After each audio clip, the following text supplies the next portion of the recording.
and welcome to episode 136 of the Nerds at Large Gaming Podcast. I'm one of your hosts, Darby Hallman. I'm Jeff Mao.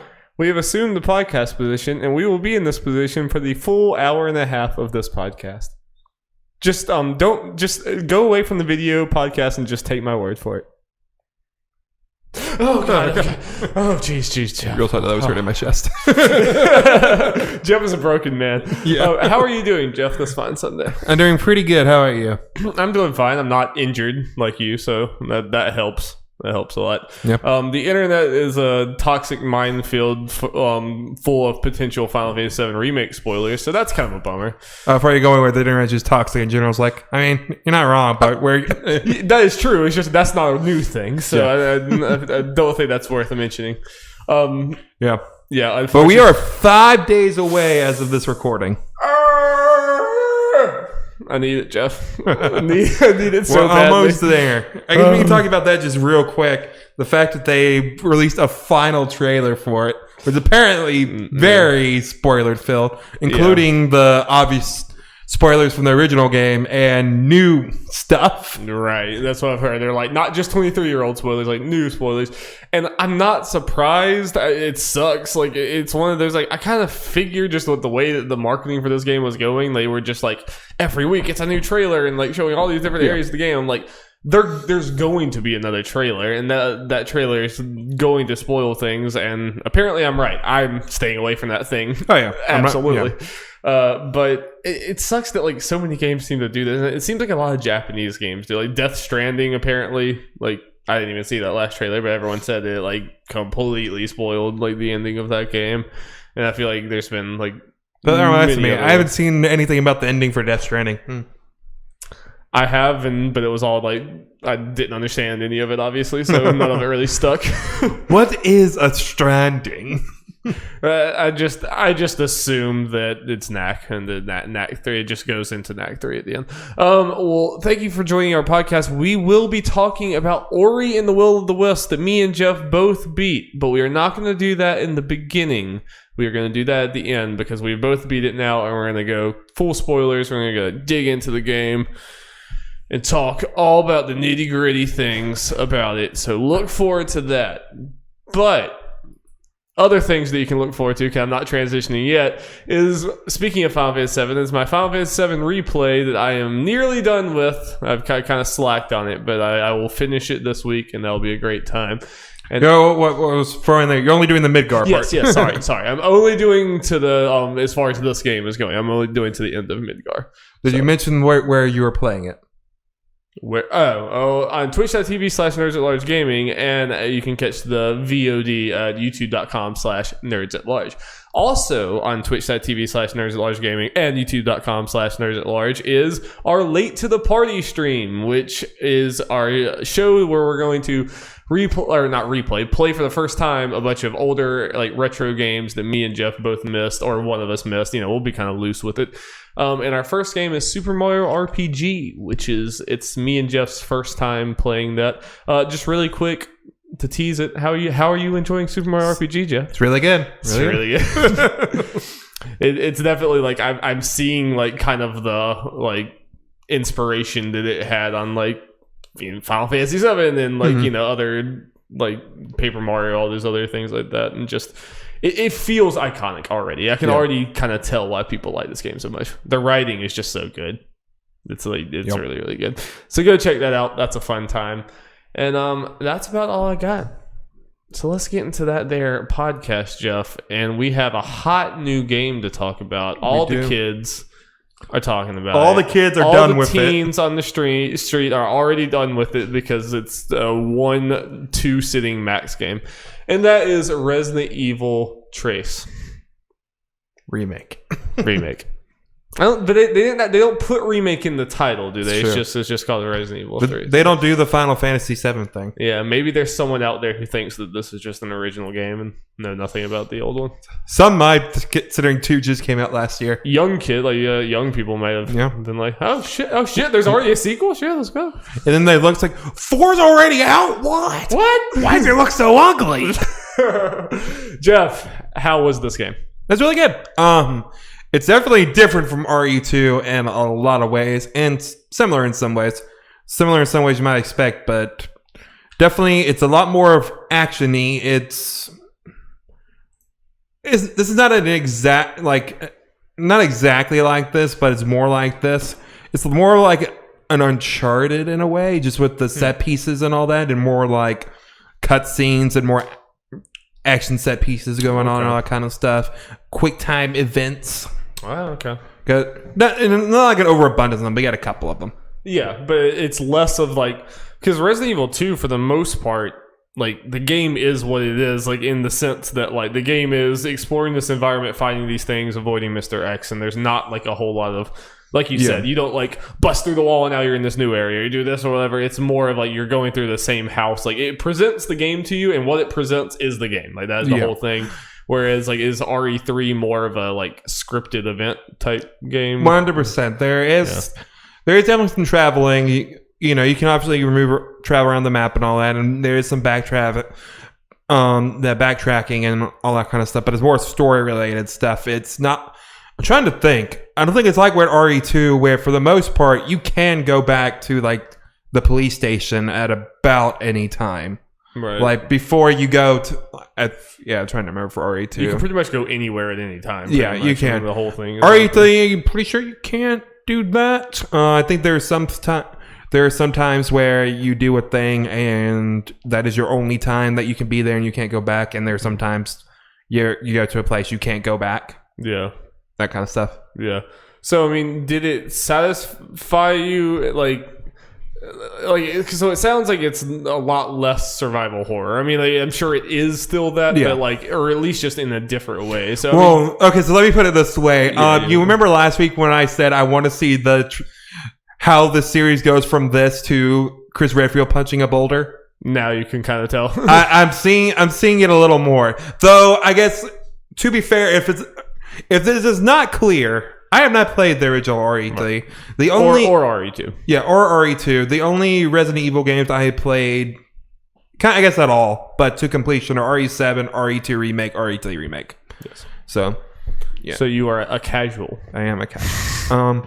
So as far as differences, there might be a lot more action stuff going on compared to the original. But based on what I read generally from reviews when they popped, it's similar. It's very similar to like how RE2 went into RE3 and all that kind of stuff. Yeah, it sounds like RE3 is kind of the bridge game that got you from RE2 to RE4. You know, as far as like it's kind of like a bridge game, and RE3 can be seen as kind of the awkward transition where RE4 is the perfection of that, the survival horror mixed with the action stuff, and then they went too far on the action and made RE6.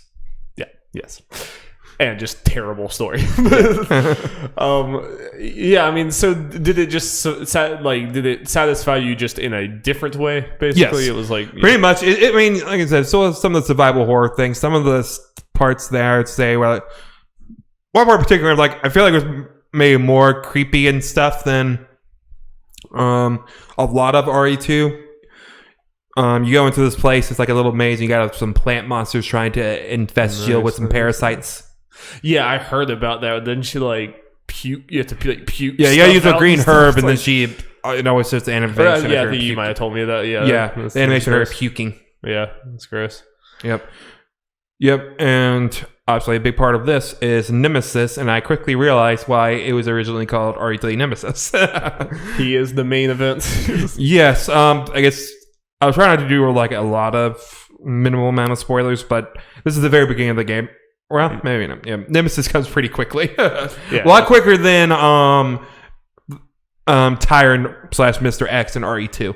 Yeah, it takes a while to get to him there, but so like, Nemesis is after you from the beginning, basically. Like the first time you're actually doing stuff and other news are walking around, it is Nemesis related.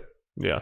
So, how was Nemesis satisfying to you? Because I've heard mixed things about what people's relationship with Nemesis in this game. It's very different than Tyrant for sure. Where there are times for Tyrant that he will show up. There are parts where he will definitely not show up, and it's usually kind of the game definitely tells you when is the time that Tyrant can show up at any moment, because normally he busts out and to like show, hey, this is a time where he's around. Right.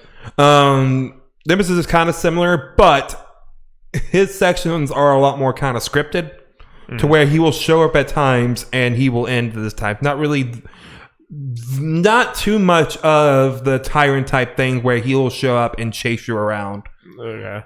Just keep on following you a long time. And at least, I don't know exactly how it was in the original RE3, but at least in this one, I was kind of okay with like him not exactly following you around, at least the way he was like Tyrant, because Nemesis is a lot faster and more hitting. Like because a complaint you had with Tyrant, it was just kind of like, yep, I'm just walking around, blah blah blah. No, Nemesis, if you're just running, like just trying to run in a straight line, he will catch you. He's faster. He will jump towards you. He has tentacles that will grab you. Yeah, which I had no clue about. Yeah. I'll be 100% honest with you. Every single thing you've said sounds so much better to me. Every single solitary thing you've said sounds like an improvement over my personal feelings on RE2.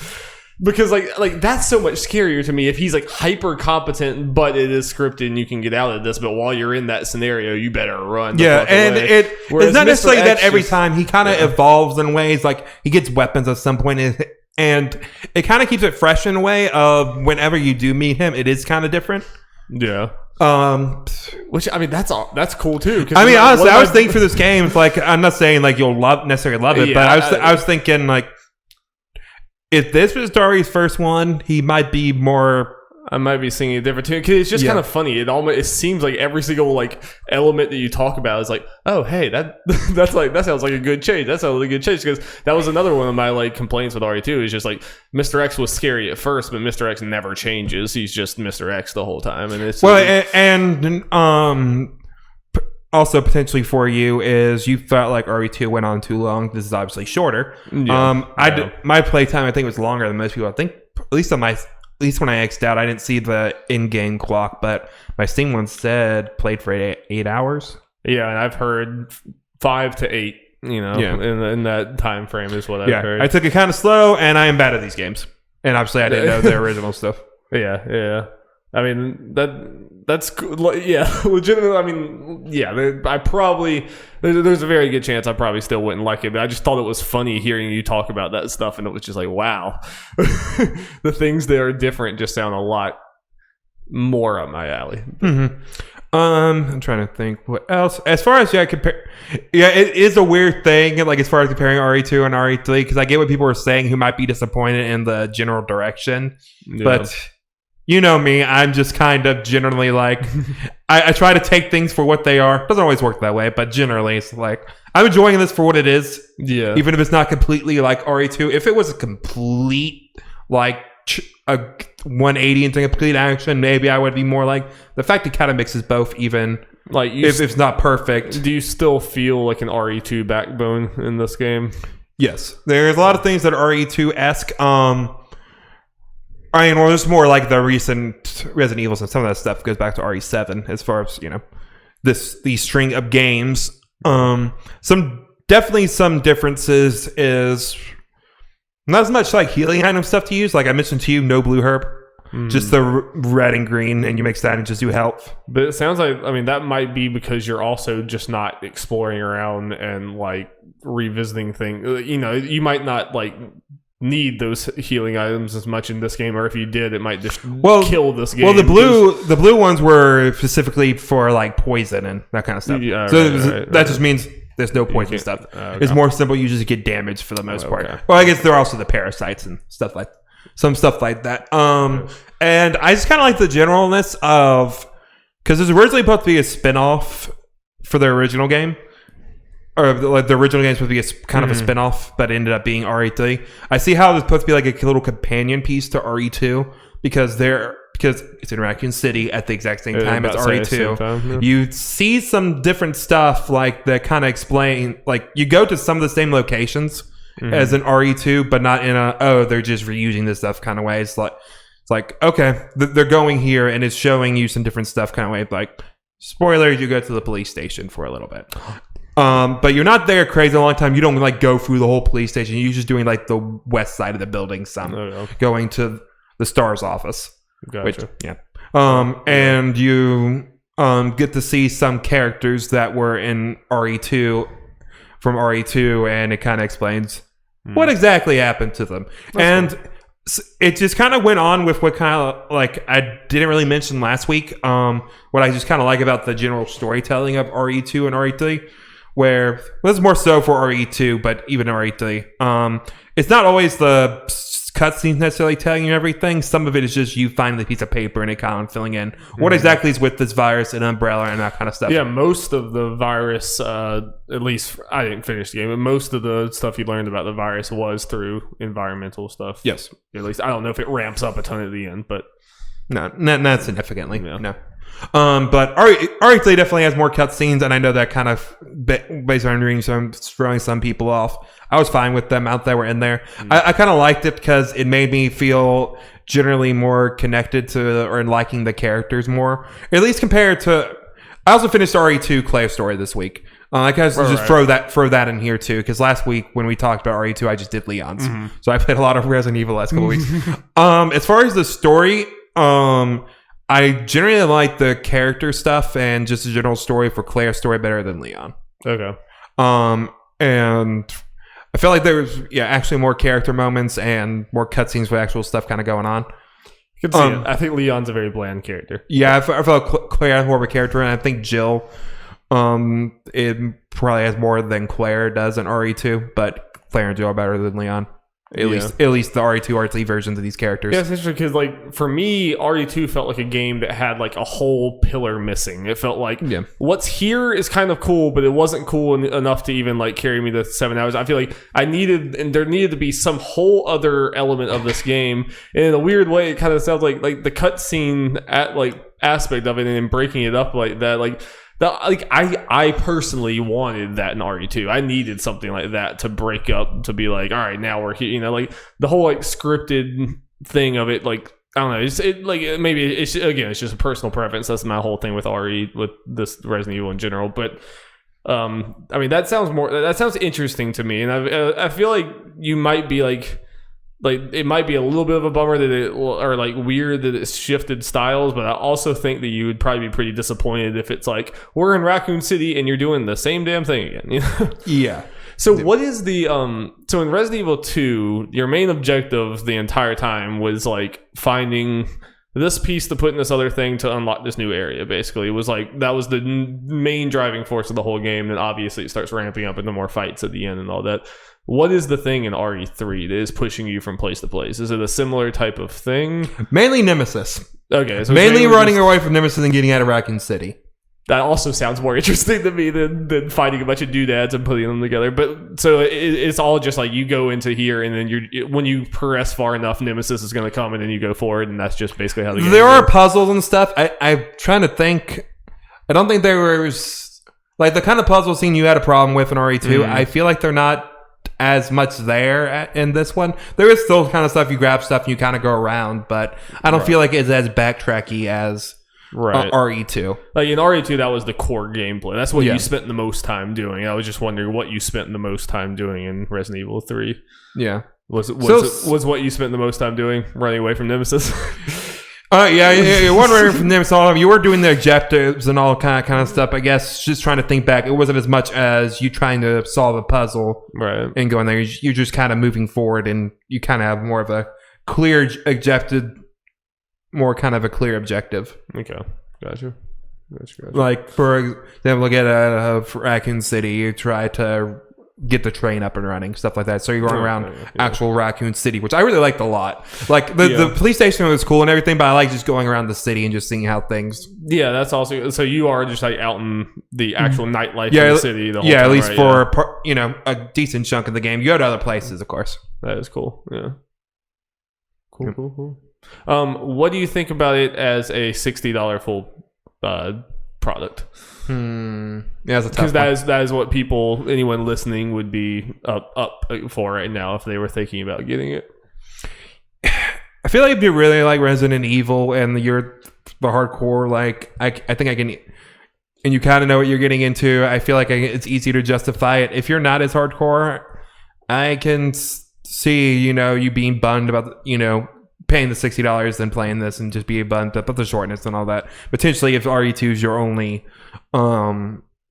like gateway into the series, that's the only one you play, just kind of bummed with the general the general direction of the series. I mean, let me put it this way. I ended up paying like about $45 for it. I got it on what's it called? GOG.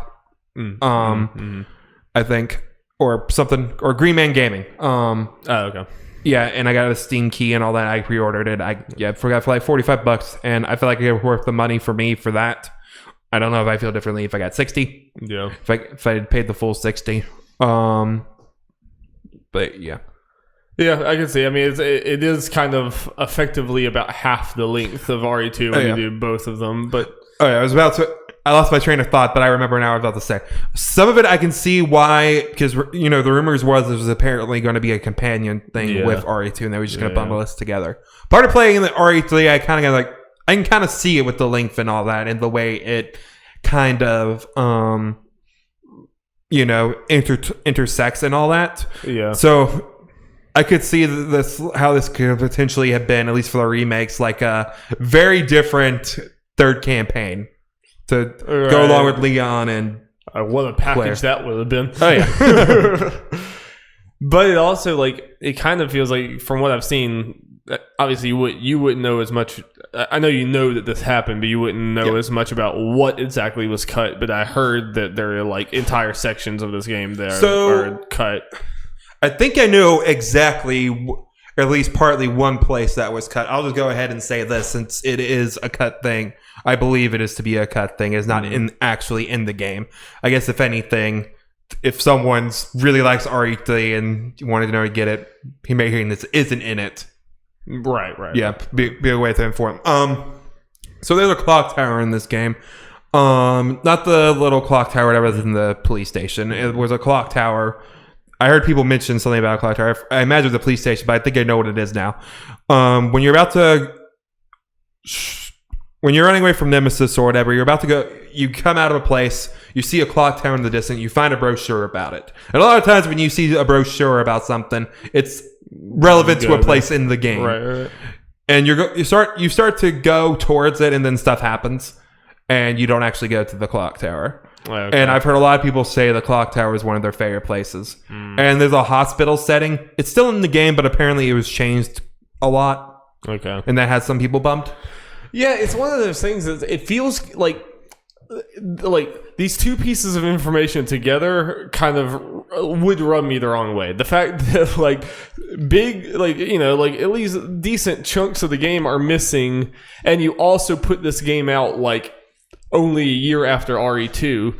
So it's would anyone be particularly mad if this game had just come out this fall or this spring and had that stuff in it? It came out crazy soon after RE2. We're all like, what? But then when you see there's cut content, it's like, wait a minute. You didn't have to do that, So I want to be fair to the game, and this is, again, me going off of what people said as someone who's not played the original RE3. They added stuff into the game. It's not just they took stuff out. They did add stuff right. in. And to be fair, I'm speaking from ignorance. I'm just no, I'm just throwing out conversation. But yeah. But I don't know. At least as far as the cut content goes, I think that generally the way things went, if the story flowed, well. So yeah, at least from an ignorant point of view, the way they made the story flow seemed good. That's cool. So cool. Overall, I love the game. Overall, I think I'll go with that. Thumbs up. So yeah, I'm locking I loved RE2 and RE3. Really quick before we go, if I pointed the gun to your head and said, which one do you prefer?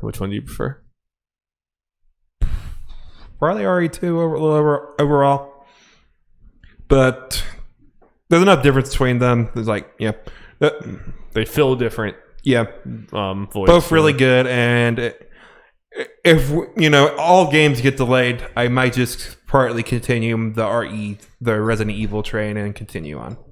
Maybe jump onto RE4 soon. I probably need to maybe go back and. People say it's a great.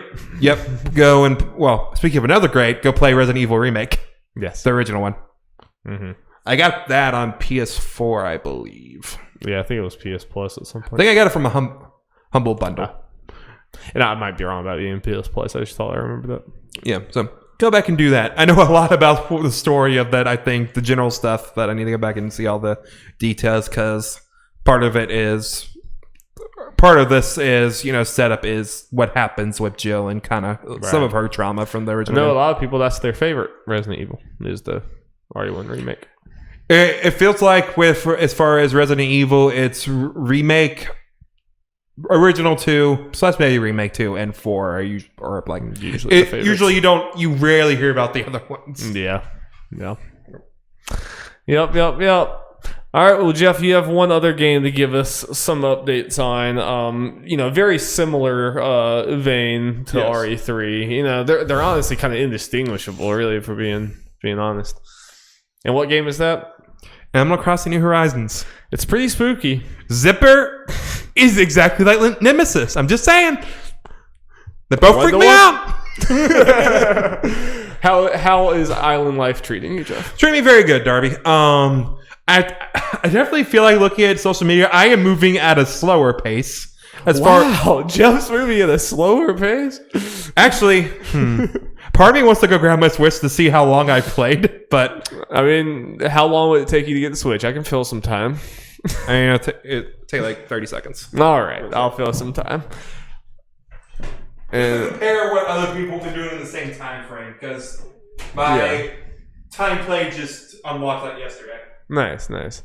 I've seen people online with just absolutely bonkers islands and stuff there. I'm just like, this feels like a game that if you don't jump in at launch, you're going to feel like you're so far behind if you look on the internet, because you're gonna just see all these people like build like Metropolis, and you're sitting here like, I got some oranges. Yep. got my shovel. But it seems jolly. I watched some of Easy Allies visiting all their islands. I'm still early on. So yeah, I'm between 15 and 20 hours. Nice. Which people in that time frame did like 80 hours. People also cheat. People also time travel. So. No, I mean this is the Switch clocks that actually had the game on for 80 hours. Yeah. That's what. Oh wait, sorry. I missed that. You said in that same time frame they did 80 hours worth of. Yeah. Well, I would not feel like this is not a game that's meant to be played 80 hours. Oh no. Yeah. The way you're playing is the way it's meant to be played. Like, no, I'm kind of doing I'm doing the whole time travel thing. I mentioned it kind of last week and mentioned it to you. I'm just kind of doing it so I actually kind of keep track in real time and playing every day type thing. Like. I didn't on Thursday night. I played for Thursday and Friday because I know Friday I was going to be playing Resident Evil once I got off work. So there's like certain things that you stop being able to do for that day, and so you're basically just doing it so you can do 2 days worth of things. If you once I get done one day, I'll just move ahead to the next day, knowing I'm not going to be able to play tomorrow, so I'm kind of on track. So I'm caught up to where I'm probably going to play after we get done here and do that stuff. I got to get them turnips. And I mean, no judge. If you end up completely busting this thing wide open, if that's fun for you, go for it. That would not be fun for me, but I mean, again. Nope, not planning on doing that anytime soon. And I am unlocking more things like, okay, I'm starting to get in my head some of the stuff I may want to do or do with the town and just kind of seeing what can I do. I guess as far as like the story progress, I just got the residence building or whatever, and Isabel just joined my fine community. Nice. Smash her up, Isabel. Unfortunately, with Isabel, she's not one I'm going to interact with much because her, at least as of right now, her main her functions in the game are to change the flag, which right now is Surprise Pikachu. Nice. That's my flag right now. Until I find one better. Was that an official flag in the game? Or no. So people can do you can do a design your own thing and kind of do a whole kind of like painting thing, and you can put them up for people to download them and stuff. I just quickly was like, okay, I'll do this real quick. Very good. Yeah. You can change your island tune, which I probably will not really do much because I'm not good at music. What, are you making the music or something? Kind of. You're pressing like little note things. I might do that at some point, but right now I don't really care. Or to complain about another villager to try to get them kicked out. We don't do that here. We don't support being mean to the villagers. No. Like I clicked on it just to see what it's about, and it's like at the point where I might have gotten too far to where I didn't know, like, if I got to a point where I can actually choose a name that would let me get out or something. Probably would have, but I don't want to take that risk. So I did. So I got out of it partway through, and I was like, oh, good. I don't like conflict. It'd be soul crushing if he accidentally yelled at Greg and made him leave the island. It's like, oh, I'm sorry. Yeah. Maybe if I get a truly terrible villager, I would consider it, but right now I'm not. I don't want to be a meanie. This guy's just an absolute asshole. You gotta get him off of this island. This is a good time zone. And I think I'm getting to the point now where I can, because Jacob and I mentioned it last week. You can get up to 10 villagers on there. I got 5 currently. And now that I got the residence hall, I got to do a couple more tasks. But then I can try to start inviting other villagers. I can start doing some island hopping and see if I can do some recruitment. Well, cool. You should friend Jacob, and y'all should trade bells and whatnot. Yep. And talk about turnip prices. Go get a good deal whenever he has high stock. Yep. And it might be a little while, but I guess we can do a video once I feel like I get something actually built. Yes, that's what I was about to say. I would like to do a little nice video. Like, let's look at Jeff's island. It might be a little, because right now I'm not really focusing on making my town, what I want it to be now. He's not proud of his town right now. I'm just kind of, building up my money and doing the upgrades and that kind of stuff. And then once I get to the point where I'm kind of free reign is when I'm going to go all in on that stuff. Because right now, just kind of building resources and all that. Nice. Well, Jeff, let's get into the news. News jingle. Jingle, jingle, jingle. We got a doozy of a story to start this thing off with. Yep. Also, it kind of feels bad. It's like, or for Ori, just go back to Ori real quick. Jacob wasn't here. Well, he has not played it yet. I know. So, but he probably will have played it by next week. So maybe we can get him on next week. So it's actually probably good that he wasn't here this week. No offense to Jacob, because you wouldn't have been able to talk about all your spoilery, or you wouldn't have been able to go too deep into it. Yeah. I don't want Jacob to feel like he's getting ruined. Yep.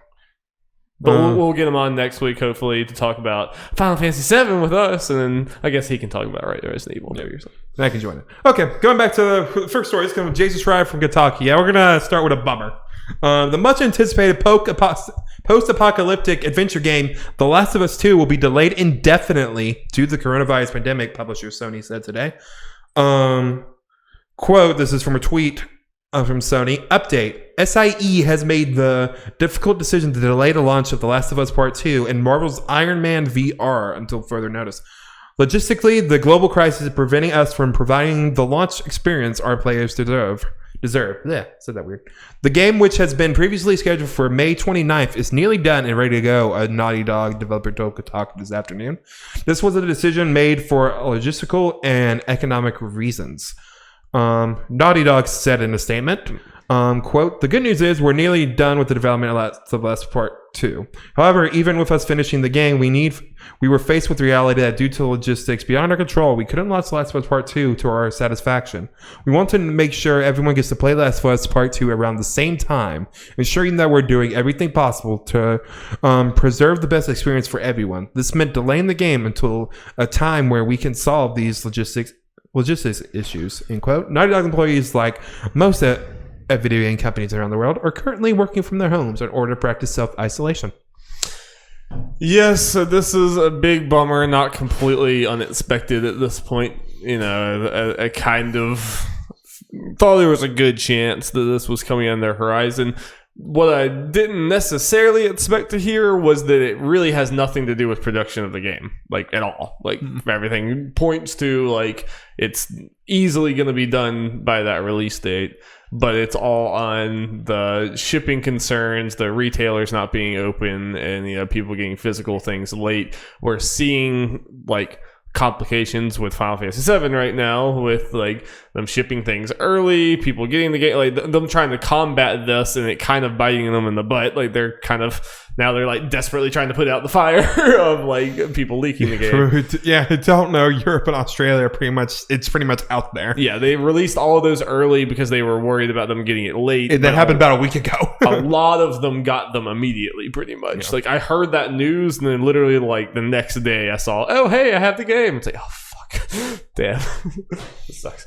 And I legitimately do think that might be part of this decision was Sony looking at Square Enix dealing with that right now. Yeah. And saying, hey, yo, we don't want to deal with that later on.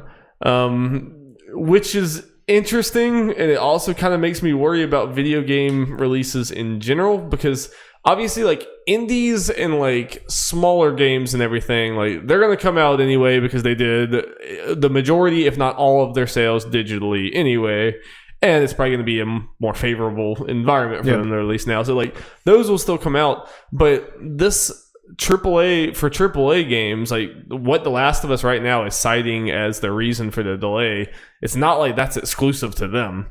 Like, that will affect every AAA game. Like, you know, they didn't say it here, but me and you have talked a lot off camera. We both expect that unless things change, we're going to hear this exact same news about Ghost of Tsushima. Probably about a month, because Ghost of Tsushima has come out about exactly a month after Last of Us. So I imagine it'll be a similar time frame in between the announcement and the original release. And then at least I'm sure there's other games, but the other ones that are in my sights with this is Avengers and Cyberpunk. Yeah. Potentially, probably. If things don't get better. So what do you think about this delay and the way that it was handled? I mean, as far as like the way they handled it, I think it was handled fine. It's kind of like, hey, we're not releasing the game then. They didn't announce a release date. They just say indefinitely, which unfortunately has such a negative connotation. People are kind of overreacting to it. But, just we'll talk about that later. But as far as not putting a date on, I think it's good because you can't put an exact date on things now. If they put a date on it, they could announce another delay, and that's just like, oh, another delay for Last of Us. What's going on? Right. Now with this, it's like, okay, they know things are good. Can be like, they can one day announce, hey, here's the release date, and it comes out like a month later or something, and they're confident. Right. Like, if it's production pipeline stuff, that's the type of things that you can put a date on because you kind of know internally where you're at. When you're dealing with a global pandemic as the reason why you can't release your game, any date you put is just a guess. It's just a, like, blind shot in the dark, and unfortunately, people would take that release date as gospel, like, oh, it's coming out in July. It's like, they don't know that. They don't know any more than we know. I mean, like, no one knows how the world's going to be tomorrow, let alone in a few months. So yeah, like, indefinitely was the right thing. Unfortunately, a lot of like big name outlets and stuff take this and be like, indefinitely? Oh no! Like, what could this mean? It's gonna be, it's not coming out until next year now. It's like, no, they kind of said why. It's the virus. Like, their timeline is the country's timeline. Yeah. Is the world's timeline. Again, there's a negative connotation of that word. There's no better word for it, what they're doing. But like, I guess maybe as far as people that's freaking out, be like, until further notice. I think that isn't that like almost exactly what they said. Oh, they did say further notice. Some people say, I guess it's just people saying indefinitely. Yeah, I think other people are saying indefinitely, and that's the problem. It kind of doesn't matter what they say. It doesn't change my opinion of how they handling it. Yeah, and I mean, obviously, as video game fans, this is a bummer. Okay, I was looking forward to playing that, and I'm kind of now, I think you're probably in agreement, I'm expecting after Final Fantasy VII Remake for a good chunk of time. There's probably going to be, as far as like big AAA games, pretty light. Potentially, I'm hoping things like Xenoblade can survive. But that's what I'm saying. Potentially the biggest game for the next little bit might be Xenoblade. I have kind of a faith of that. Nintendo's been like, fuck it. And with Xenoblade, it might be a little different because it's downloaded on people's Switches right now. You can already preload that thing. Yeah. Hopefully, like, it being kind of a remaster of an old game and already definitely many rungs below The Last of Us as far as what it was going to sell anyway. Hopefully they would just be comfortable with just going ahead with it. I don't know. What do you like? I figure I'm sure we agree in the same way, but we should probably talk a little bit on the whole. Why not you just go ahead and release it digitally and say screw it to the physical things or whatever? What is your take on that? Because as a fan, I wish they just do it because I'd have no problem getting it digitally. But I get it. You don't want to piss off those fans. You don't want to piss off your retailer. Friends. I always feel like that's the more important one to in their minds. Yeah, for Sony in general, yes. For Neil Druckmann, it's the fans, a good chunk of their fan base not getting it. But I think for Sony, it's we have a console coming out this fall, and we don't want to piss off the retailers, and Yep. But it is a bummer as a fan because retail, every retail store being shut down would not at all affect me walking over to my PS4 and downloading The Last of Us. It would not hinder my It would take 5 years, but... internet throttle things too, that combined with everything else. But so it's a bummer for me, but like you said, I kind of get it. I mean... There are people who can't get things digitally or whatever because of the internet or whatever. I think that's more and more becoming less and less of a thing. If you can't connect to the internet now, you can't update your console, you can't do a lot of things. I think everyone, the vast majority of people have the ability. I think most of physical releases now is people who just want the physical thing, which I respect, but it sucks in this situation. And it's just going to be interesting to see. I mean, we don't have there's not a whole lot of games that were coming out aside from these in the next little bit anyway. But it'll be interesting to see when is a game too popular that they hold the release date back, and then when do they just go ahead with it? Xenoblade will be a good test to see that level of popularity. Are they okay with just shipping it? Yeah. Mm-hmm. Yeah, it could just be a Nintendo being screw it thing. Yeah. But based on what we're hearing, and they're not saying screw with a lot of things. Might be holding some stuff and back. What do you think this means for Sony and just their thing? How far does this have to be delayed to just be sucked up by the PS5 launch window? And Ghost of Tsushima too. What if both of these? What happens if both of these are pushed back to at least September? What happens? Do you push one of them into October, November in the launch and hold one of them in September? What do you do? Well, the way you're talking is unfortunately that this still goes on and the consoles aren't affected. Yes, right. Yeah. Which is definitely not something you can assume. I think there's also a thing people are is Bethesda, don't they just save it for the launch? Those people are assuming that the systems, if it goes online, will still launch. None of us know. None of us know what the hell is going to happen. I know. Yeah. But I don't know. I just think if it goes on that long, we're thinking we're in November and we don't really know. It's odds are the consoles aren't coming out then. Yeah, probably not. For some reasons.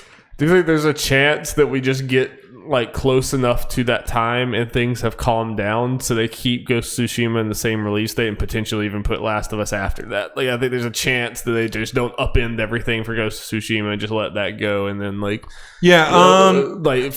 of Us a month later or something. There's a chance for that. I think they are open to that possibility considering they did not move Ghost of Tsushima. And it seems like both games are more or less done. They're just having to... I feel confident that Ghost of Tsushima is definitely pretty much about done. Yeah. They've just pushed it back for The Last of Us. Yeah. So Ghost of Tsushima might be able to step out in front. Weird. It's weird. This whole year is weird. This whole year is just kind of messed up. Thank God that Final Fantasy VII was not delayed further than it was. Because I feel like we are right on the cusp of the same thing could have happened to Final Fantasy VII if it was even a week or two later. Yeah, this could have happened. It's kind of weird. I might be forgetting games, but I feel and Doom and Animal Crossing came out early enough in all of this too to also not be that affected. Obviously, Animal Crossing is selling like crazy. Yeah, I feel like with there's not really too many giant games I can think of off the top of my head in between Final Fantasy VII and Last of Us, so we don't really have a good indicator of what's the... Yeah, that's what I mean. What the line is as far as too late. Xenoblade is the closest thing to an indicator we have, which is not really. I think it was Wasteland. I mean, I know this is not exactly a big thing, but there's Wasteland 3, I believe, who was also coming out like Mayish, and that got delayed. Yeah. So more than just The Last of Us. Yeah, and I'm sure some teams are going to be more affected on the production standpoint. I think The Last of Us was close enough to being done already that production-wise and working at home didn't affect it all that much.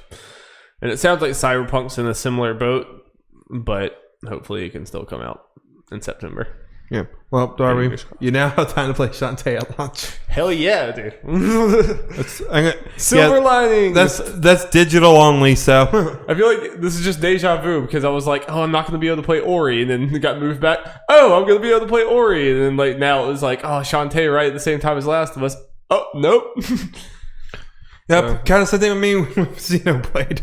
Hopefully indies just get to stand out. Yeah, Shantae. We're going to be talking about Shantae a whole lot more and giving Shantae a lot more love than we probably would have in a crowded Xenoblade Last of Us. Shantae may now at least one of those. No, Darby.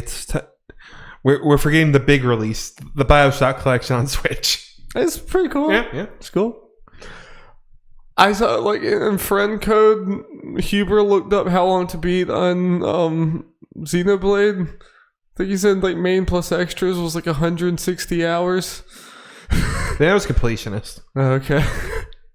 Like that sounded insane. I can look it up. But you move on to the next story while I look and see how much time you are not going to put into this game because you'll get halfway through and probably not finish it. I will get done with Xenoblade. This may take a while. It took a while. I ended up getting done with X and 2. And it being on Switch will help. Sorry, we got some. Okay, yeah, it was main story is 68 hours, which obviously is still a lot. Main plus extras is 100, and completion is just 160. Plus, there's that new American and the new epilogue. Let's go, baby! God damn. Yeah, that whole thing of having the epilogue available at the start. It's cool because people like Daniel Bloodworth from Easy Allies. It's like, yeah, I probably wasn't gonna play the whole game again, but if the epilogue's available, I will get it for that. Yeah, cool. All right, let's move on. We got another very meaty. Let's talk about news story. Some Marios. Could be a long podcast, ladies and gentlemen. Strap so we got some Mario rumors. I'm just going to go through the series of events so we get the full picture. Right. Okay. Video Game Chronicles, a website you may not have heard of, but they have Xenoblade Chronicles. Yes. They have released rumors before that apparently have come out well. And all that. So.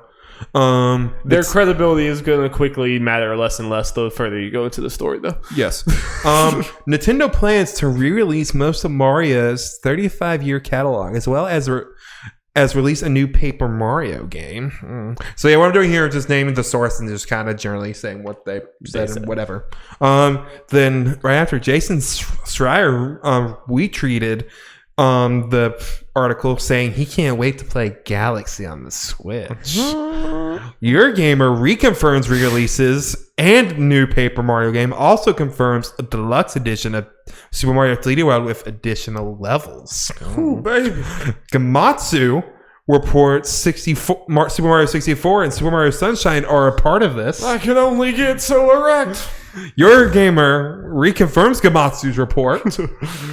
And then VentureBeat reports that all mentioned 3D Mario games, aside from 3D World, will be a collection, aka Super Mario All-Stars 2. The Paper Mario will be closer to the first two, and more Mario games are coming to Nintendo Switch Online. Hot damn. Yeah, this was literally just like, hey, I heard this, and everyone's like, oh, we did too. It's like, pile on. Yep, oh no, someone opened the floodgates. Let's talk about what we learned. It sounded like, yeah, I saw one of the one journalist said, like, he regretted not saying this earlier, because now everyone's just like, yeah, so it's probably happening. It'd be pretty surprising if it didn't happen. Like, someone did point out there is another time basically the same type of thing happened and it never ended up happening, which was Star Fox Grand Prix. Yeah.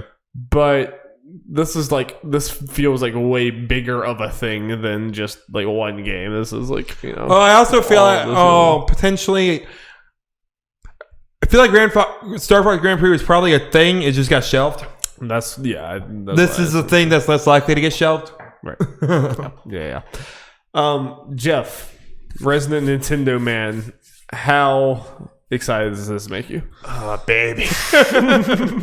Let's go.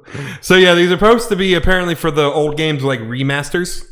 What extent? Because the term remaster is a very loose thing nowadays. Yes, it is. Like people are calling the new Xenoblade, calling it a remaster, even though a lot of it's brand new shit. Remaster can literally just be we put a filter over it, enjoy, or it can be we completely redesign the game from the ground up. It could mean so many different things.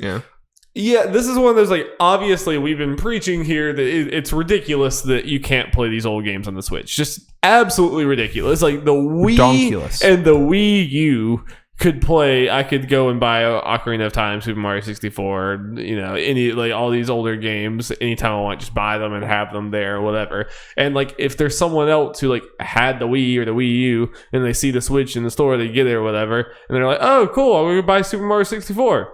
Wait, where is it? I mean, yeah, of course you would think it has it. Like, the freaking Wii had it. Yeah. It was like, so it's kind of ridiculous these games haven't been on there. So obviously, them all coming in 1 year, it's like super duper exciting. It does not, at least for me, come without some worry. Because, like, these are games that, like, Mario 64. You're dealing with one of the greats. You're dealing with a game that most people are going to be playing this for, like, nostalgic reasons and everything.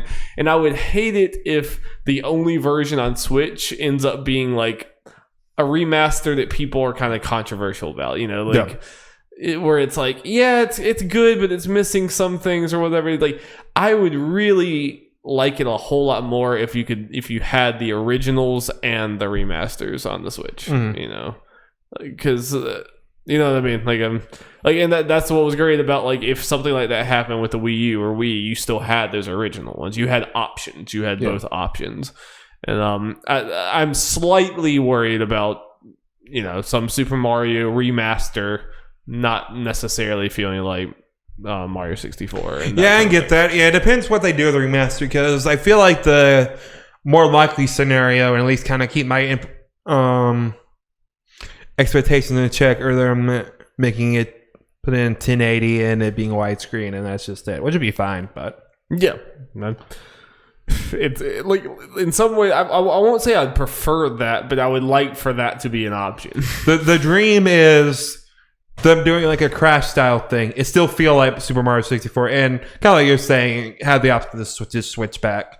Or having them both in game. That didn't have that, right? I mean, Crash did not. No, it did not. To do that, yeah. No. They're saying have that thing so people get the best of all that. I would like for it to be like Master Chief Collection, Master Chief Collection, or they not even put it in the game where you can switch, but sell the original. Yeah, at the very least, do that. I mean, obviously, it'd be nice if I could pay one thing and get both, but at the very least, I mean.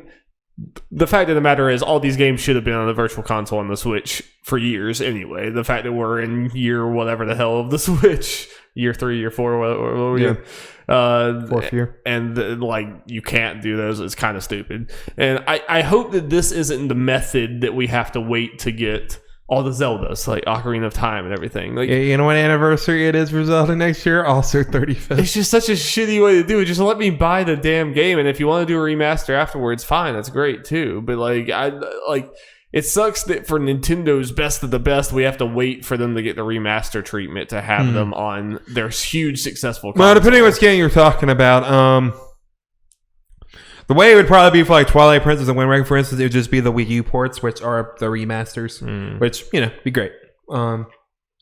Because I straight up want what was on the Wii, where it's like you just buy the old game and you play it here. And then, like, if there's a remaster on top of that, great. Yeah. But that perfect world does not exist, and unfortunately we exist in the world where Nintendo waits 4 years to give us their best selling, like, their best games that everyone would buy. So we live in this world. So in this world, I am super excited to potentially be able to revisit these games this year or play them for the first time. With, like, I never played Mario Sunshine. Yeah. Weird lack of Galaxy 2 in these remakes. Yes. So here's the thing. It's like, well, I guess people never clarified about it, so I don't know how much true, but, people just might be referring as Galaxy and kind of just insinuating both. I don't know.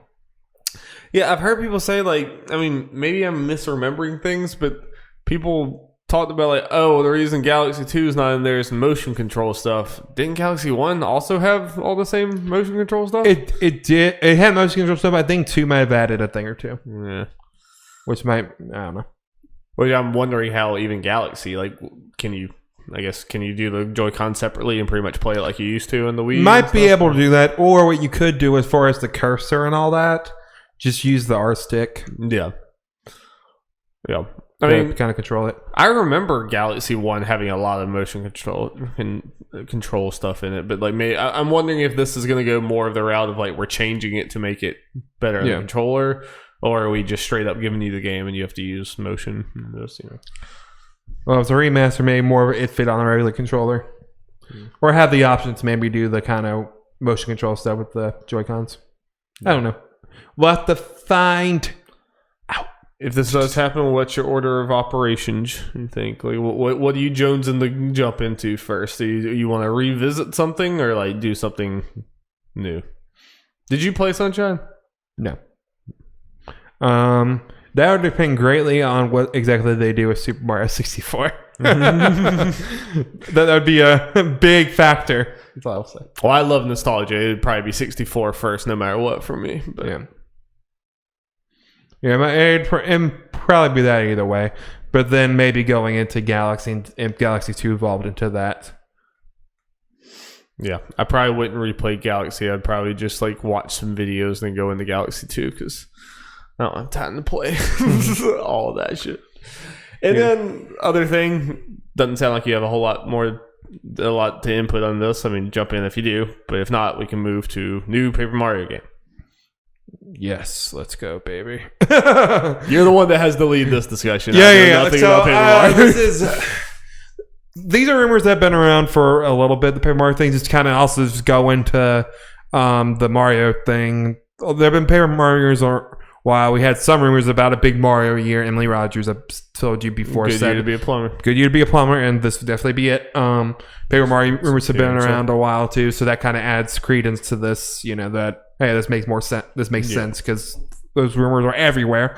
And also the rumors have been, and obviously added in here, Paper Mario will be closer to the first two, which is what everyone fucking wants. Let's just do it. God damn it. Yeah, I'm feeling after playing Super Mario RPG, I'll probably be more... I was going to ask you, like, now, since we're playing RPG, I'm kind of like, this is kind of very Paper Mario-ish. Obviously, Paper Mario got it from this as far as, like, the way the writing is and the gameplay as far as the RPG mechanics and the whole timing aspect of it. That's right. All that stuff's present in Paper Mario. So, does that make you potentially more likely to you get a potential Paper Mario game? I think it probably makes it a lot more likely that I go from, like, without playing Super Mario RPG this year, I probably would have been like, oh yeah, that looks good. And then by the time it comes out, like, you get it, and I'm like, I never played Paper Mario, so I'm going to pass or whatever.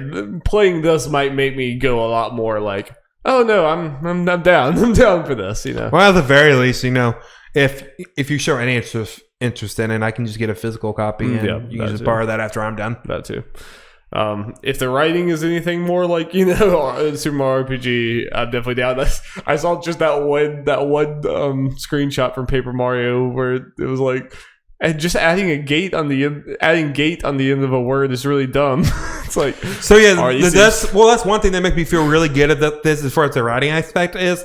Color Splash writing, from what I've seen and heard, is fantastic. So the gameplay is just not exactly what you want, and there's some other issues there, but the writing's on point. Right. So that at least makes me happy or make me excited. Like that should at least still be intact with a new Paper Mario game, no matter what direction they go into. But if it's the RPG thing, part of the reason people want that is if it keeps on going deep into or kind of does a lot like what the old games did.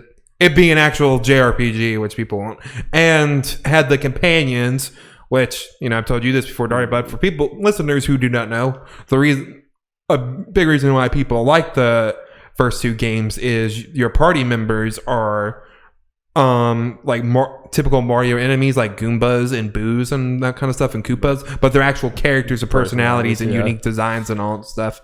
And they kind of abandoned that. Yeah, they abandoned that, and people love those characters, so people just really want them to go back to that. Hell yeah. Oh no, I now will be definitely looking forward to watching a direct, and then you suddenly see that art style and be like, oh shit, it's happening. Yeah, I think Color Splash is a very good looking game, and you think it would look better. So if this is happening, are you thinking fall or something? I imagine that's what they're planning. Yeah. Where it actually comes out, who knows? And I'm interested to see what their plans are for these Mario releases, whether it be in a collection or separately. I think it's also important to point out, and one of these people said this, that Video Game Chronicles. They heard that Nintendo was planning on doing like an own separate kind of like presentation thing around Mario's 35th anniversary where this stuff was being announced. At least the collection, the remasters and stuff. May not necessarily Paper Mario. Interesting. Mm-hmm. Do we know exactly when the date is of the 35th anniversary of the original game? Like day in the year? Oh yeah, they might not. They could do it. Well, I mean, the year is 85. Yeah. No, I just mean like the exact day that the original game came out that it had the anniversary for. It is old and it's in arcades and stuff, so yeah. Because we also just why I'm pulling this up, talk about just real quick that to surprise probably no one, 3D World is going to get a deluxe edition and not be included in the collection. Yeah, I'm interested to see if this collection happens. I mean, it almost September sounds... 13th. Okay, maybe they do it that close. Do it on the month. The collection thing almost sounds too good to be true because it almost sounds like Nintendo leaving a lot of money on the table. Yeah, like they could stand to make a lot more money if they like sold all these things separately. I hope to God it is that collection because that sounds amazing. But again, it almost sounds a little too good to be true. Yeah, I don't know if I buy the fact people saying, oh, they'll charge $60 for all this game. I don't think they're gonna do it all. I don't think they're gonna charge $60 for. No, but they can charge 40. I mean for Super Mario 64. Yeah. I mean, they could charge 40 for Super Mario 64, or even 30, and still make more money than they would off of the collection, probably. Or potentially. I mean, they'd have to measure a thing of like, okay, how many people are just going to get one of these games compared to how many are going to get, multiple, and how many people that would just want one of the game would buy the collection for that one game and end up paying more. Yeah. No, it might be. I mean, I'm not saying for sure. I could easily see it happening. I really hope it is because that would be a hell of a collection. Yep. And I hope they call it Super Mario All-Stars 2 or something, or All-Stars something. But I want to know what that additional stuff in 3D World is. Give it to me, Daddy. New playable character. It's in 4D. Oh shit, bro! We broke time and space. Pretty neat, because I know people really like it, and I didn't play that much of it. They add 3D land stuff into 3D World. Those are two different games? They are. 3D Land is a 3DS game. 3D World's the Wii U one. Yep. All the Mario shit. And we will definitely talk about them when they're announced. Absolutely. Do the same thing for Zelda, you fucking cowards. I feel like we're less likely to get a Zelda collection. It doesn't have to be a collection. Just let me play the damn games on my Switch. Wind Waker will come next year. Please. Please. 30, it's taking them so long because they're trying to figure out how to make Skyward Sword work. just give me the other ones. You can take your time. Get Kyle Bosman to consult on it. It'll be fine. He needs to do something. Yeah. Okay. Terry, let's talk about some E3 related stuff. Yeah, but I thought E3 was dead, Jeff. Yeah. I mean, it's technically not E3, I guess, but You liar. He lied to you, listener. This comes from Jeff and Darb from IGN. IGN is proud to announce our new Summer of Gaming event, a global digital event set to begin this June to bring you the latest news and impressions around upcoming games and the next generation of console hardware. IGN will be collaborating with a number of partners for the Summer of Gaming, including 2K, Square Enix, Sega, Bandai Namco, Amazon, Google Stadia, I know everyone loves the Stadia, Twitter, Devolver Digital, THQ Nordic, and more.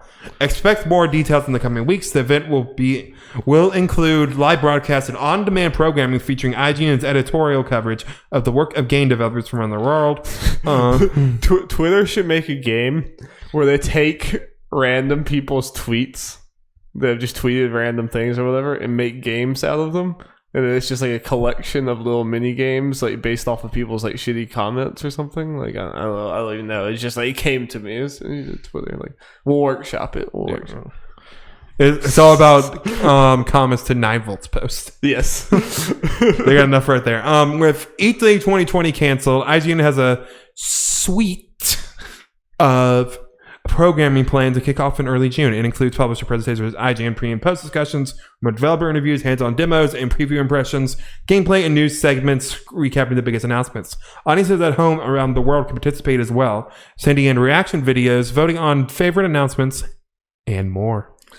All right, Jeff, well, the good people who are looking for our wisdom of what to expect, what level of hypeness should people expect from this thing?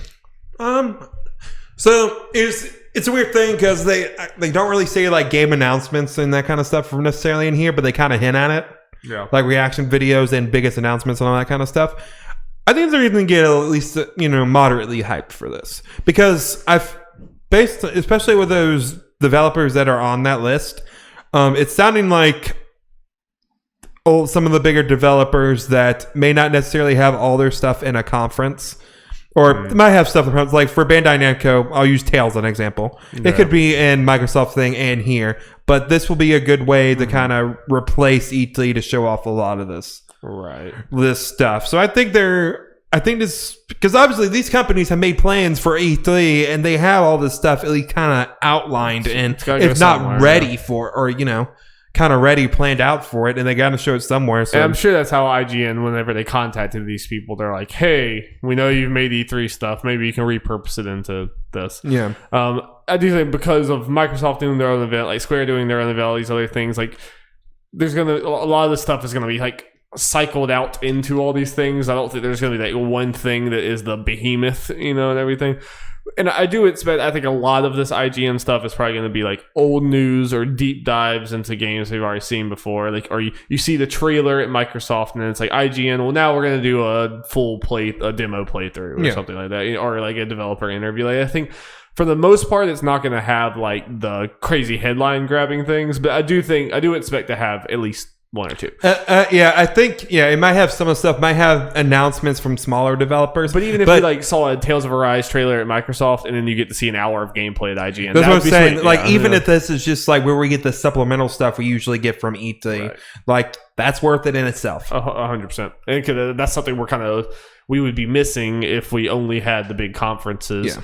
We'd be missing the like Treehouse-esque thing. Like we won't get into all the like mini days of like, we go look an hour of this, an hour of this, or whatever.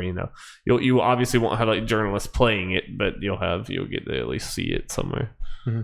Yeah, so that's about what I would expect from it too. But IGN's obviously a big name, and they have a lot of big name developers there. I'm sure most of those developers, it's going to be mostly old news and deep dives, but maybe a few announcements.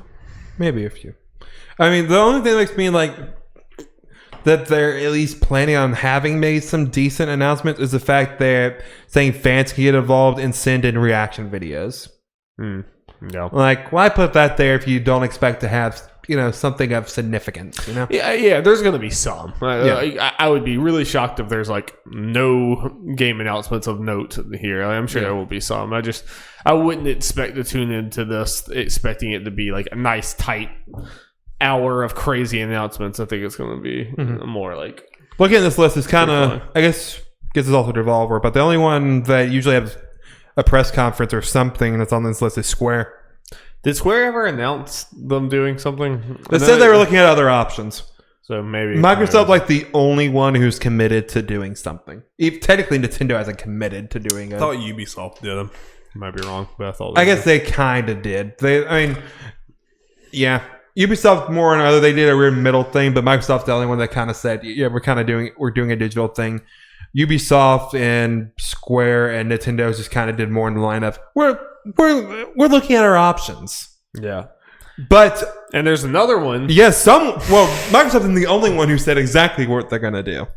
There's someone who decided we ain't doing shit. Shit. Okay, so just comes from Joe Scribbles from IGN. Bethesda will not be broadcasting a digital showcase in June, despite the cancellation of E3, meaning the developer-publisher can't hold its traditional press conference this year. Confirmed in a tweet from head of marketing Pete Hines, the decision stems from the many challenges the company is facing due to the COVID-19 outbreak. Quote, given the many challenges we're facing due to the pandemic, we will not host a digital showcase in June. We have lots of exciting things to share about our games and look forward to telling you more in the coming months. End quote. Smart. So... yeah. And they pretty much said what they're going to do here. Yeah. They're just going to spread out their announcements and their trailers and stuff. So, like, we could get a Ghostwire trailer in, like, May or something. Right. Yeah, you're still going to get that stuff. But, I mean, me and you have been two of the biggest detractors to, like, every Bethesda conference since the first one, basically. Yeah. I think this was Easy Allies that said it. What I'm about to say was probably a big reason that they decided this year not to do it. That apparently for a lot of these places for E3, if you don't continue to pretty much use the space, you lose it. There's like no guarantee you can get it back.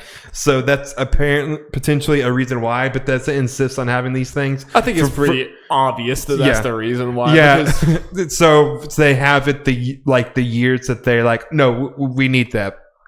We need the press conference. Which is it is kind of indicative of why E3 is dying anyway, because that's kind of a shitty way to do it. Like, Bethesda felt like they had to have a show every year, even if they had nowhere near enough announcements for it. But they're like, if we don't do it, we're going to lose it. It only feels like there's only that first year, and that feels like only that was worth it to a lot of people. And it's not even like, I'm not trying to shit on Bethesda for not having the stuff or whatever. Like, they're not that, I mean, they're a big company, but they're not big enough to have a conference company. I mean, they stand out. They're a big name and they make big games, but they don't have enough.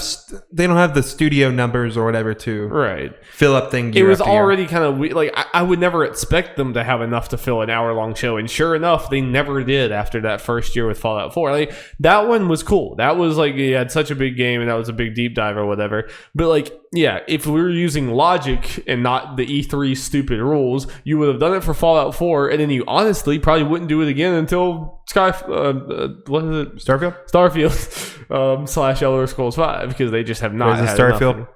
Yes, it is Starfield. I keep wanting to say Skyfall, which is the 007 movie.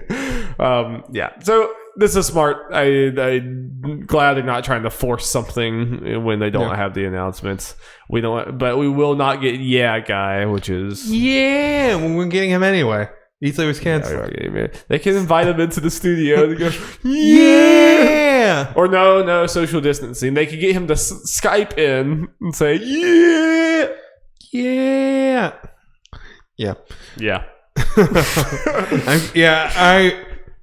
I imagine they'll probably have something maybe in Microsoft's show, since they usually do anyway, even when they do have something. Maybe. So what could it be? And I mean, Ghostwire, I guess, if it's close enough. Deathloop, yeah. Hopefully. Maybe some Doom DLC. I mean, because both of those games, they basically haven't announced. They both got trailers that had absolutely zero gameplay, not even close to gameplay. We still don't know what either of the games really even are, like, as far as gameplay is concerned. So they really have more details for Deathloop, so they just kind of gave us the concept of it. Just because they talked about it, but we still didn't really, we still don't have that much of an idea. Both games look cool, but we have very little to go off of. So you want some juicy Resident Evil rumors, Darby? Rumors from your favorite IP. Yeah, you know it. Okay, let's talk about them juicy rumors.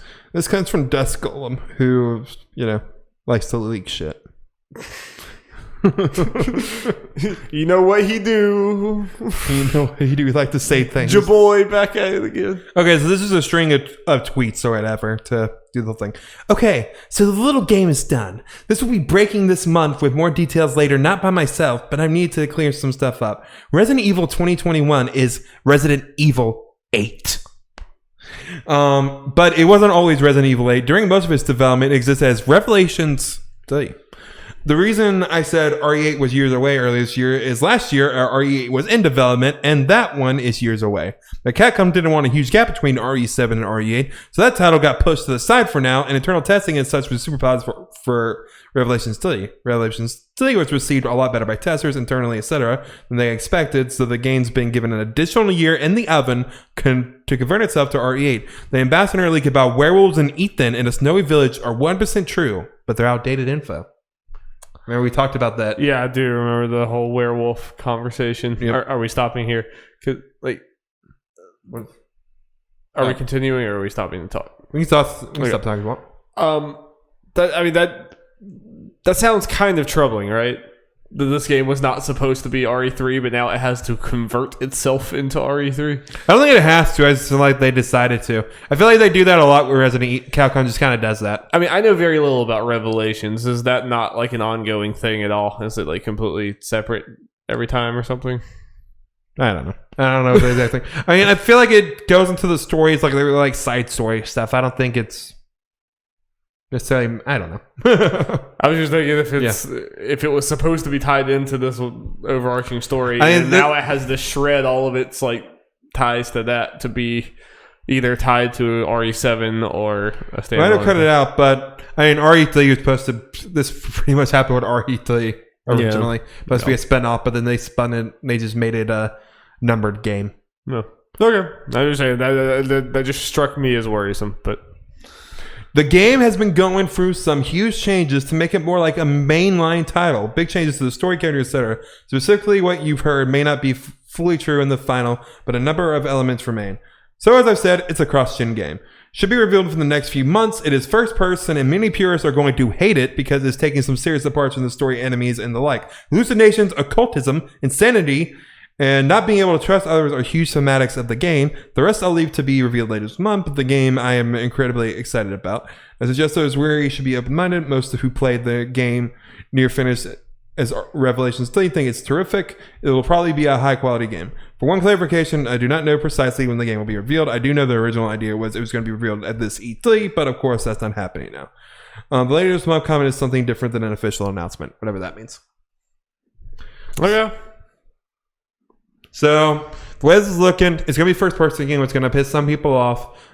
Because there's some people that just really don't like 7 just for that reason alone. That's really dumb. But I mean, you have two different things. It's not like RE7 has been the only... You've gotten 2 full games since then. But. Yeah.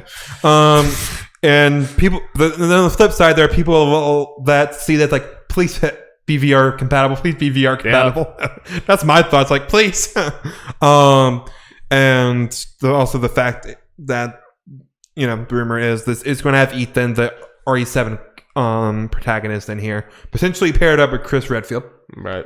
So that could be interesting because it's just, you know, having the new guy with the old guard. Yeah. No, that could be really cool. Yeah, and just having different themes and stuff. And honestly, and I know, you know, I've only played about half of the mainline games or whatever, so you're an expert. Yeah, I'm an expert. But I feel like change is kind of good for the series instead of it just being crazy zombies and Umbrella and necessarily and just all that. Doing some things that are different. It's a series that's been going on for so long. It's like I don't know. Like I mean, I'm an outsider, but like, how can you be so resistant to change now? You know, it's just like.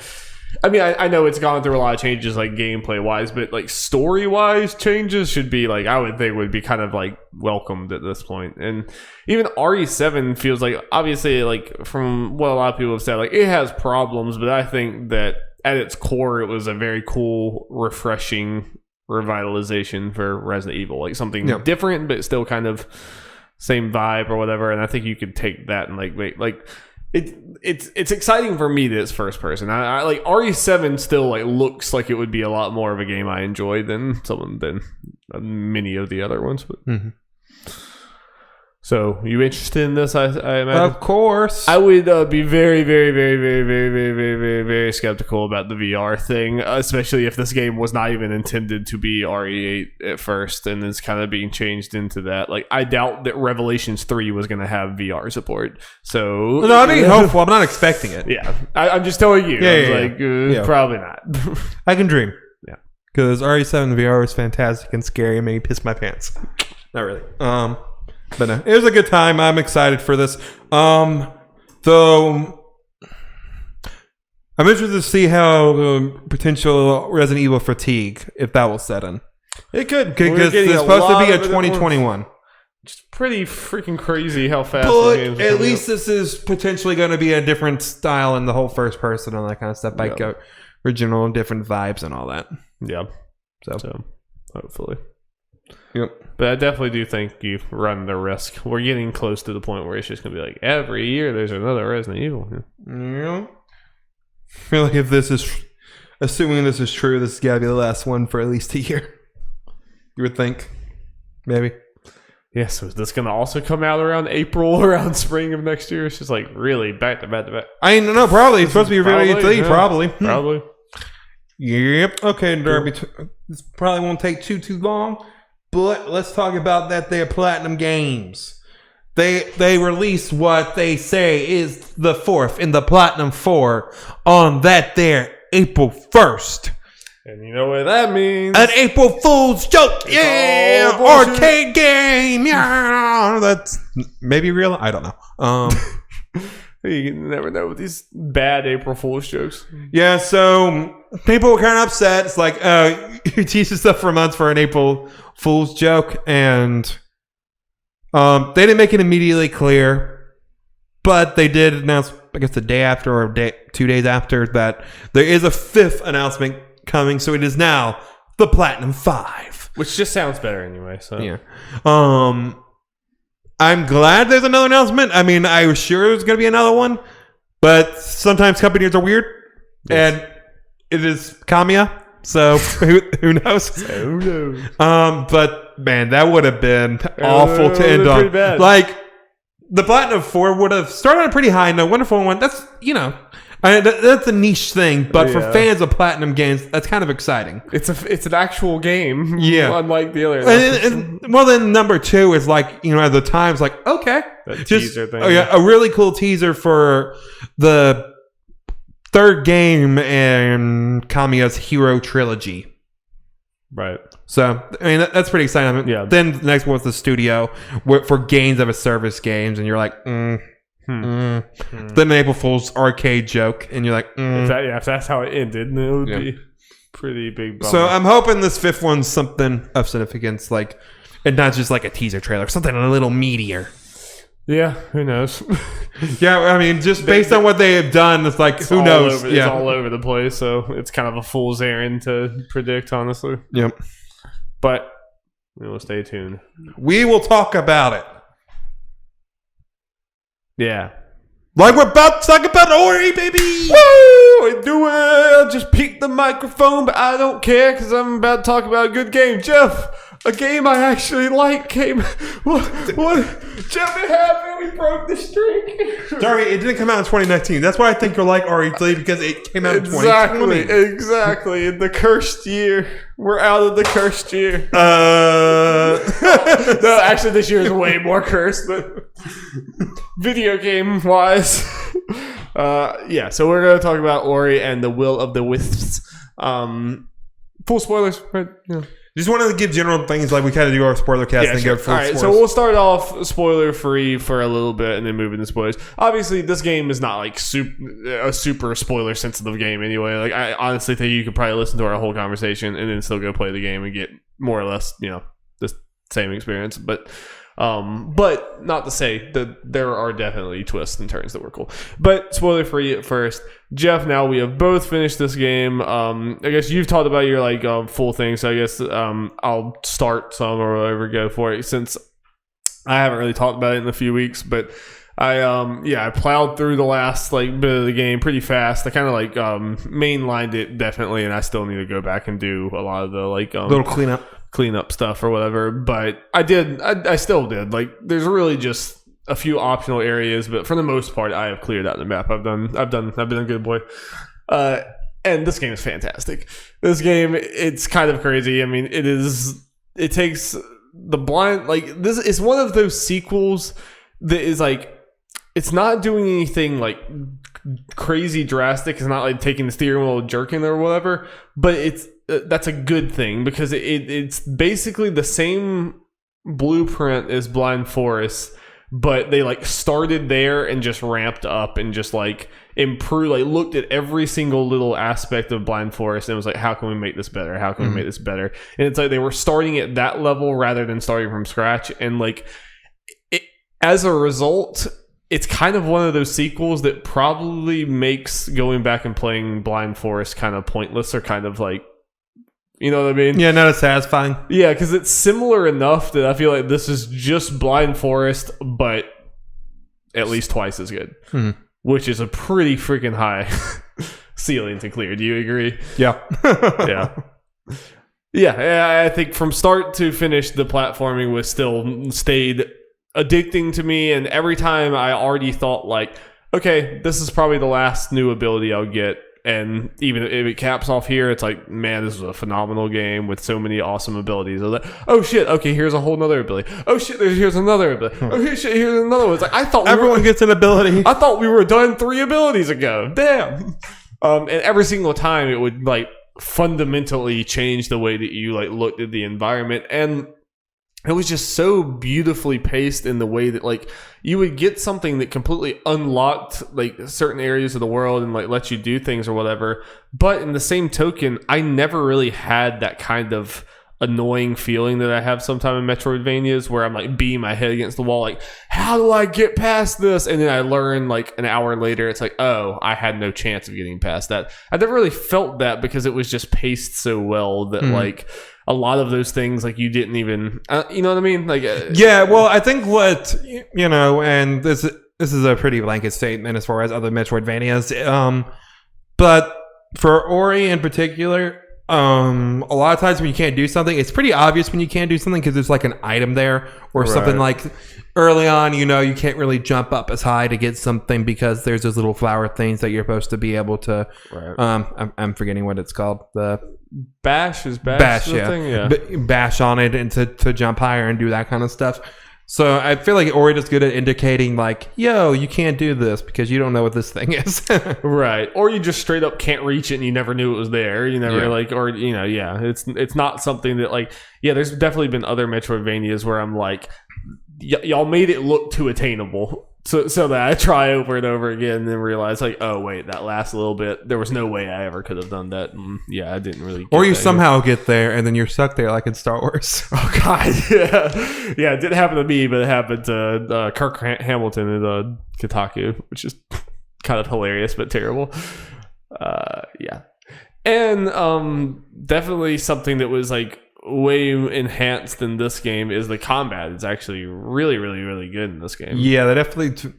I feel like I've read them say they kind of focus kind of improving on the combat or kind of adding it in. Yeah, which I mean, it's for something that like Blind Forest was just such a great platformer. And this is a better platformer, but then it's also like it's a pretty good like kind of action, 2D action game as well. Like when you get into those boss fights, those felt like a masterclass designed boss fight. It didn't feel like a team who was not used to this. It felt like, there was like some... They're brutal. Brutal. But they were always like attainable and everything. And it was one of those, like, I think on the podcast the last time I talked about fighting that frog man or whatever. And I was like so frustrated where I was like, I get to the middle point and he does something where you can't heal anymore, basically.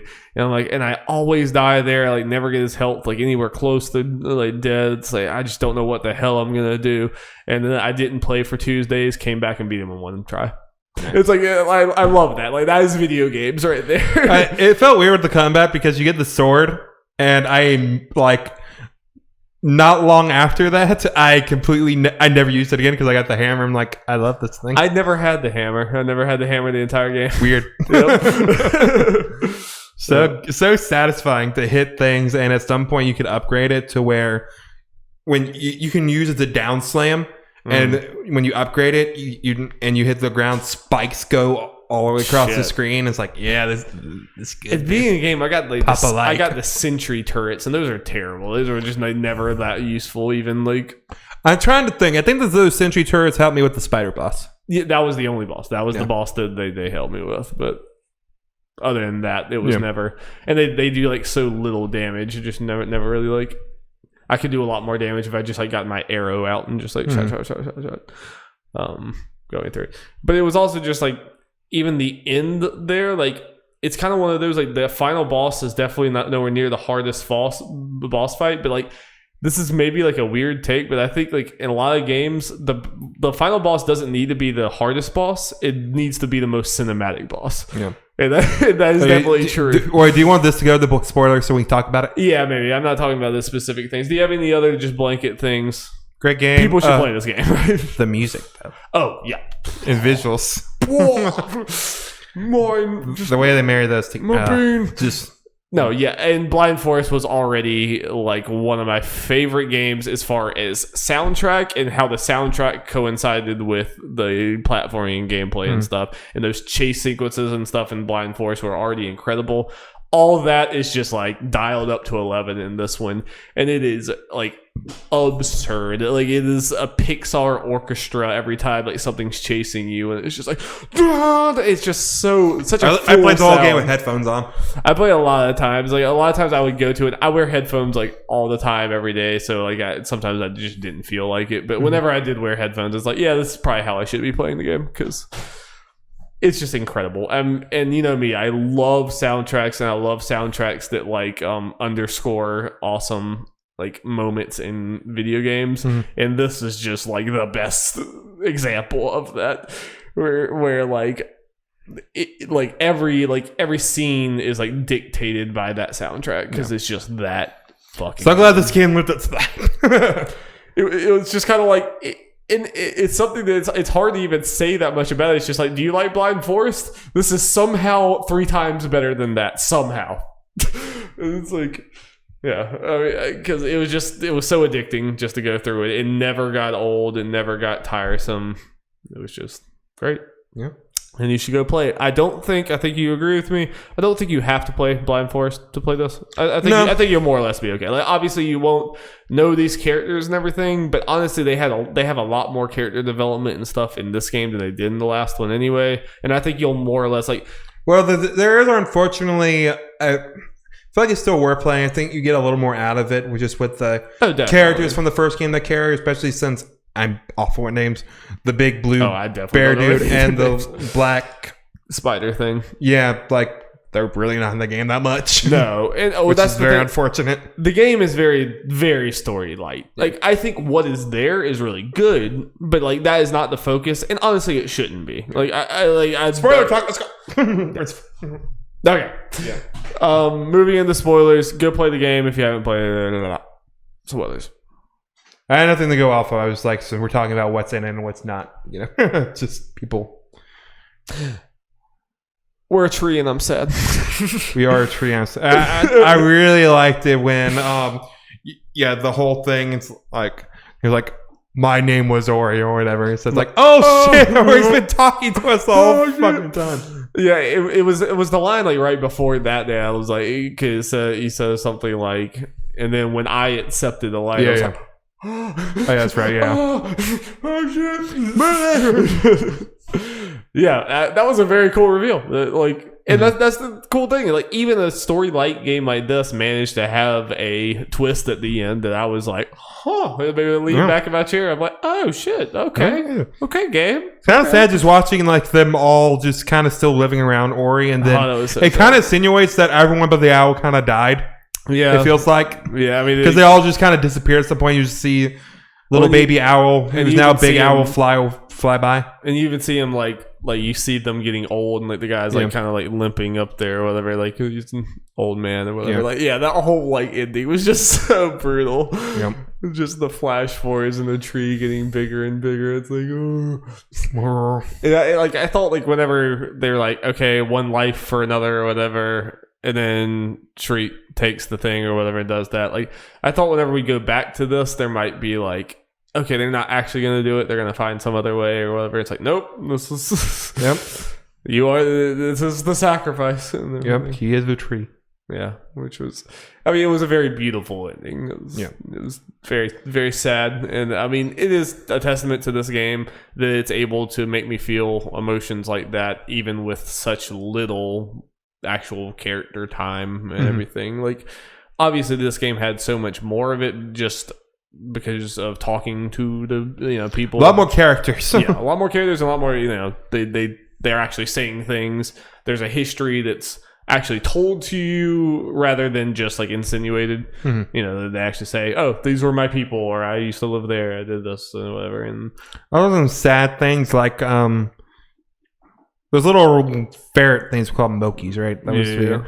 Like one of them said, "Hey, can you go find my family?" And you go to the thing where they're like statues or whatever. And you go tell him, it's like, "Oh no, I gotta go there." And it's like, "No, don't." It's like, "I'm going." And then I went back and he was also, when I got there, it's like, Why game? Yep. Yeah. And poor little mutated owl thing. That was really sad too. Yeah, Shriek. Shriek. Yeah, like crawling back on them with their like dead parents. Yep, I guess crawl up to die. Jeez. Yeah, depressing. It is kind of the same structure when I think about it too, or in the Blind Forest with like, villain who is a bird who's not actually as bad as you think. Yeah. It's a very similar thing, but it still worked really, really well. Yeah. And yeah, I mean that's about all on the story that I have because there's about all to it. Well, part of it is like get to that boss fight, to the final one. Like you say, it doesn't need to be hard; it just needs to be cinematic and epic and all that. Right? And I don't know if other people agree with that because that's the thing in a lot of games. A lot of times the final boss is not the hardest boss, and I think that's fine. And sometimes that can even be good, I kind of like or whatever, but it does need to be the most cinematic. I think about like Final Fantasy VII. Yeah, Sephiroth is definitely not the hardest boss, but goddamn, bro, it's like. Oh yeah, the game I played RE3 was like that too. The final boss is definitely not the hardest. Yeah, and in this one, like I actually kind of respected it because I was like. Partially because I was trying to finish this game, but I was a little dreading like. Okay, am I going to have another just brutal butthole clenching boss fight at the end of this? And that's what I was expecting. But then I was actually kind of relieved when it's like, no, we're actually going to lean more into the cinematicness of this and like what this moment means and less on just you're going to die over and over and over and over again. Which, honestly, that's what I needed. That's what I was expecting something way harder. And then when we got there, I was like, this was good. This was very good. Very, very good. Because like the actual visuals of that whole Shriek fight were awesome. I mean, it's not that hard of a fight, but it's like awesome visuals and music and everything else. Yeah, and just all the environments. Just every time you thought, hey, this game's already had a lot of variety, and then it's like, bam, here's the snow section that just looks incredible, and then like. Here's this like here's a desert, and then the underwater thing or whatever, and the creepy spider cave with the adorable spiders. They're creepy, but they're adorable. Yep. And, yeah, I don't know. It's just there's not a whole lot to say because like the game doesn't do anything like drastically different than other games. It's just like the perfect Metroidvania for me. Just it takes the Metroidvania genre and perfects it. And for me, like there's gonna be other people. But you won't add Metroidvanias. Right. Other people are like, other people will definitely point at like Hollow Knight and everything, and like I enjoy Hollow Knight, but this one's a lot more up my alley. Or yourself, Hollow Knight. These are facts. If it did, then it has maps. We have to explain somehow why I love this one and like struggle with Hollow Knight a little bit. But I mean, not that like I'm sure if I put more time in the Hollow Knight, I'm gonna love it too. But like Ori just being, it's slightly more accessible, and also just the like theatricalness of it is definitely a part of it. And just like I don't know, this team thought about everything, like every aspect of this game, and like they think about what's the player doing, and like with all the different abilities, like you had the hammer, I didn't. Players will play this game in very different ways, and you have to have it for all of them. Yeah, you get to buy a bunch of different weapons, and you can kind of use them. But I guess there are a couple that are more viable than others, because some of them use your energy, and hammer and sword don't. Yeah. Yep. It's just an expertly made game. They like the pacing is just absolutely perfect. It's pretty incredible how little fat there is on this, and kind of makes sense why it took so long, honestly. Yeah, Boon Studio, I don't think it's a big team. I don't know how many people. Absolutely not. And it's interesting. None of them are. They all work from home. The entire studio works from home, and like always has. And they're all in like different locations around the world, which is interesting. Do you have anything else, Jeff? Can't think of anything. It's a really good game. Gareth Coker, one of the best composers in video games. This is going to be soundtrack of the year, probably. This or Final Fantasy 7 Remake. Yeah. There, but it is incredible. Very, very, very. It can't be Final Fantasy 7. They changed the soundtrack some from the original. Therefore, it can't be good. Hard disagree. They're both great. Well, Darby, technically, if we're talking about soundtrack of the year, Certified Royal came out this year, so that's that doesn't count. That doesn't count. I'm sure if we just took the original songs and Personified Royal, it would not stack up to all of Ori and all of Final Fantasy. Like Last Surprise and all that stuff, that doesn't get to re-enter the conversation just because it's re-released. It's like the Smash Bros nonsense. All right, thank you guys so much for watching / listening to our podcast.